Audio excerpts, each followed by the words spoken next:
A.J. Green. He caught it! What a catch! 10-5! Touchdown Atlanta! That will rank right there as one of the all-time greats right there.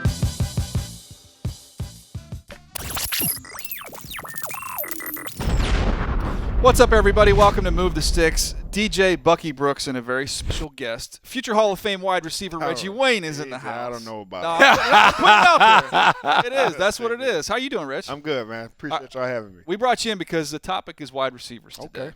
And what we're going to do is going to be like a mini courtroom in here. Me and Bucky are going to make the case. Okay. One's going to make the case for Julio Jones. One's going to make the case for A.J. Green.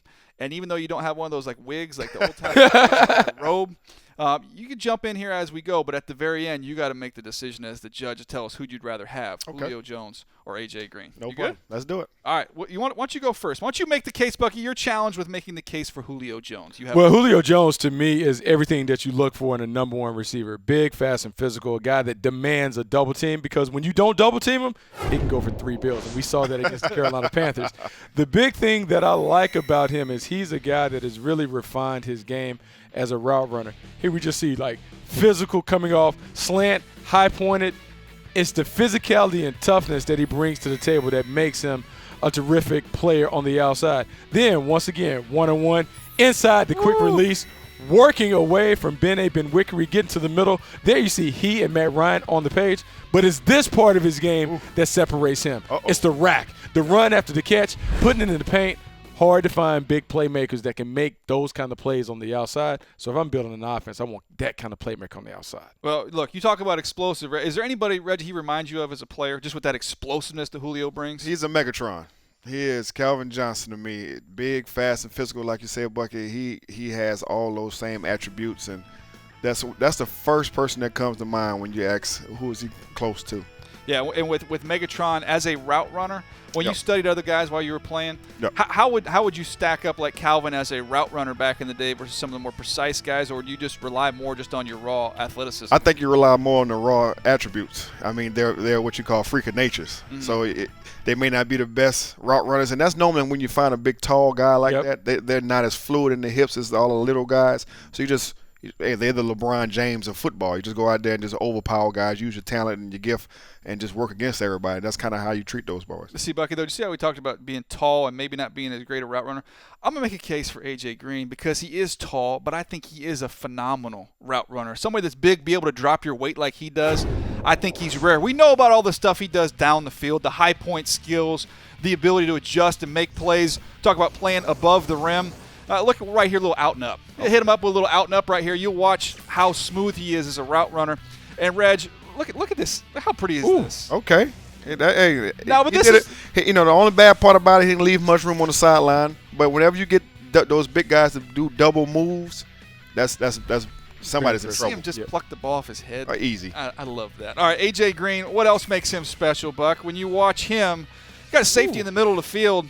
That's a bad idea because he can get vertical. He might not have that same speed that Julio has, Reg, but he's always fast enough. Oh, yeah, he gets the job done. If you watch them on tape, now I've watched these guys, they do a lot of screens, a lot of quick hitches just to get the ball in his hands because he makes a lot of guys miss. What he did this year when he was able to make Darrelle Revis miss so many times, that kind of surprised me. That showed me something about him. And how hard is it as a bigger receiver to get off the line of scrimmage? A lot of people misunderstand that, think, okay, you're big, you'll just be able to power through press. A lot of times you're a big target. You got a lot of surface area. Guys can get your hands on you. Both these guys do such a phenomenal job getting off the press. Whenever you got guys at 6'2" and above, they got that window is so large, and you get a lot of little guys. They kind of, what they say, quick jam. They get all in your chest. For those guys, even the hips, that's solid. You know what I mean? So the surface is so big, like you said, it's a lot tougher for those guys to get off. But when they get vertical, when they get moving, it's tough to stop. All right, Bucky, I'm just going to hit him. Before we get to Reggie's final answer here, his verdict as judge, I figure we hit him up on a couple questions here. I'll hit him one, then you hit him one. We'll just see who we give the edge to. So let's just talk about, how about as a receiver, we start first and foremost with their hands. Who has the better hands, A.J. Green or Julio Jones? I would say, that's tough. Putting you on the spot, man. I would probably say Julio. Really? I would go Julio just because watching them on film, right? Mm-hmm. It's a couple that I see AJ let go that he normally makes. So I'm strictly going off of these 4 games that they've just played.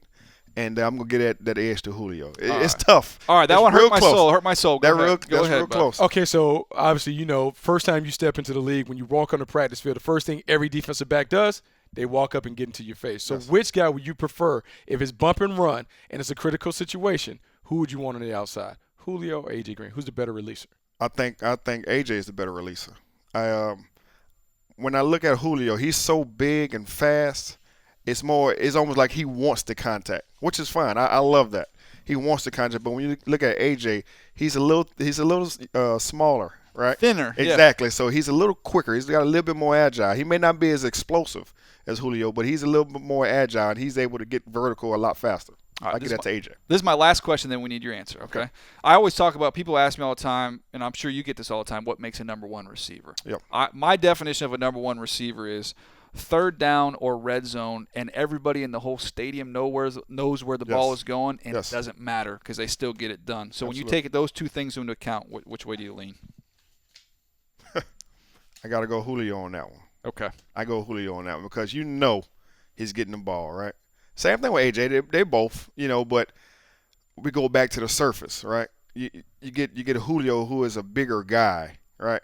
You can put that ball anywhere around him, and once he gets vertical, once Julio gets vertical, he's scary. It's man. over. It is scary. I don't care if you're red zone, open field, don't matter where, parking lot.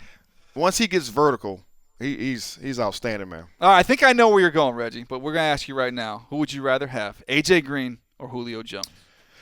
Not that there's a right or wrong answer here, right? But if I'm the judge, right, you got me the judge, I got to go Julio. Only reason why I say Julio is the yards after catch. Yep. Once he gets that ball in his hands, it's a freight train, man. I'll tell you what, Bucky, as a good lawyer, you got to make the case for your client. I made my case. Yeah, you made a great case. But if I took my lawyer hat, I'd take Julio.